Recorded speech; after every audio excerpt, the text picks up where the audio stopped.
మన మధ్య నివసించుచున్నాడు.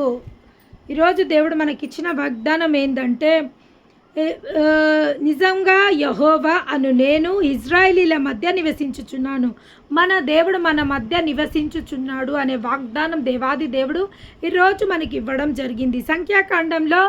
సంఖ్యాకాండంలో ప్రతి ఒక్కటి సంఖ్యలు, అక్కడ ప్రజలు ఎంతమంది ఉండే, లేకుంటే ఇక్కడ కూడా చాలా ఉన్నాయి. ఆ పురముల ఎత్తెంత ఉండాలా, వెడల్పు ఎంత ఉండాలా, మరి ఆ పొలముల ఆ యొక్క పురముల ఎత్తు వెడల్పు ప్రతి ఒక్కటి సంఖ్యాకాండం అంటేనే సంఖ్యాకాండంలో అన్ని లెక్కలకు సంబంధించినవి ఉండడం జరుగుతుంది.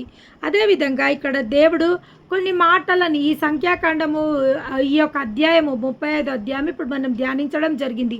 అక్కడ ఒక యాజకుని గురించి మనము వినడం జరిగింది. సహోదరులు చదువుతుంటే యాజకుని గురించి ఒక అంశం మనం వినడం జరిగింది. ఇంకొకటి రక్తం గురించి. ఈ రెండిటి గురించి ఈరోజు మనము ఈ యొక్క మనం ధ్యానిద్దాము. ఏమని రాయబడింది? ఒక నరహత్య చేసిన వాడు, ఆ నరహత్య చేసేవాడు ఎప్పుడైతే ఆ యొక్క ప్రధాన యాజకుని శరణజొచ్చి ఆ ప్రధాన యాజకుని దగ్గరికి ఎప్పుడైతే వెళ్తాడో, ఎప్పుడైతే ఆ యొక్క మందిరంలో నుంచి ఆ యొక్క వ్యక్తి, ఆ నరహంతకుడు బయటికి రానంతసేపు ఆ యొక్క ప్రజల చేత ఆ యొక్క వ్యక్తి మరణము పొందడు. కానీ ఎప్పుడైతే ఆ యొక్క వ్యక్తి ఆ స్థలంలో నుంచి బయటికి రావడం జరుగుతుందో, ఆ స్థలంలో నుంచి ఆ వ్యక్తి బయటికి రావడం జరుగుతుందో, లేదా ఆ యాజకుడు మరణించినప్పుడు ఆ వ్యక్తి బయటికి రావడం జరుగుతుందో, అప్పుడు ఆ వ్యక్తి ప్రాణానికి ఎవరు బాధ్యత కాదు. కానీ ఒక నరహత్య చేసిన వ్యక్తి ఎప్పుడైతే ఒక యాజకుని దగ్గరికి శరణజొచ్చుతాడో, ఆ శరణజొచ్చినప్పుడు ఆ యాజకుని సంరక్షణలో ఎవ్వరు ఆ యొక్క నరహంతకుని ముట్టరు అని ఇంతకుముందు మనం లేఖనంలో ధ్యానించడం జరిగింది. ఇక్కడ చాలా క్లుప్తంగా దేవాది దేవుడు మాట్లాడడం జరుగుతుంది. ఎవరైతే పాపం పరిశుద్ధులు లేరు, ఒక్కరు లేరు.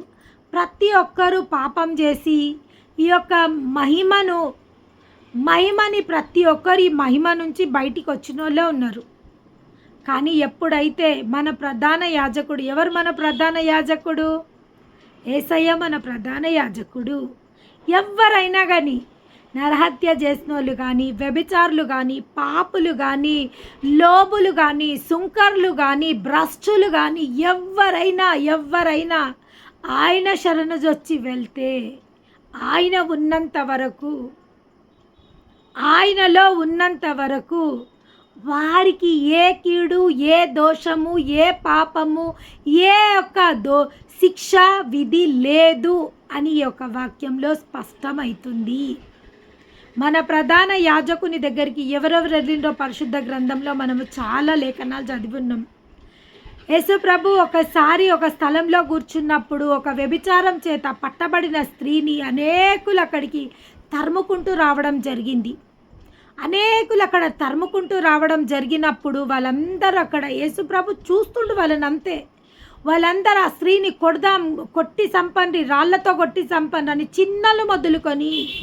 చిన్నలు మొదలుకొని పెద్దల వరకు రాళ్ళు పట్టుకొని రావడం జరిగింది. ఆ స్త్రీ వెంబడి వచ్చి ఆ స్త్రీని కొట్టడానికి, ఆ స్త్రీని శిక్షించడానికి వారందరూ సిద్ధమై ఉన్నప్పుడు ఆ యేసు ప్రభు కింద నేల మీద ఏవో ఒక గీతలు రాసుకుంటున్నాడంట. ఆ వేలితో ఆయన ఏవేవో గీతలు రాసుకుంటుంటే, మేము ఇంత అల్లరైతుంది, ఇంత అలజడవుతుంది, ఈ మనిషి ఇంత ప్రశాంతంగా నేల మీద ఏదో గీతలు రాసుకుంటూ కూర్చుండనేసి వాళ్ళు అంటుండ్రంట, ఏంది నువ్వు ఏం రాస్తున్నావు నేలపైన? ఏం రాస్తున్నావు? ఎవరి గురించి రాస్తున్నావు నేలపైన? అసలు ఏం రాస్తున్నావు నేలపైన అంటే, అప్పుడు ఆ దేవాది దేవుడు ఏమంటుండంటే, మీ అందరి కోసం ఇక్కడ నేను నేల మీద రాస్తున్నా అని చెప్పడం జరిగింది.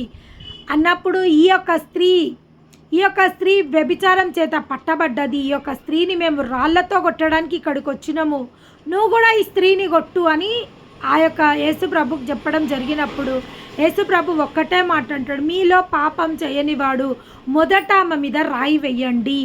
అవును, నేను కూడా ఆమె శిక్షిస్తా, కానీ మీలో పాపం చేయని వారు ఎవరైతే ఉన్నారో మొదట స్త్రీని శిక్షించండి అని చెప్పినప్పుడు ఒక్కళ్ళ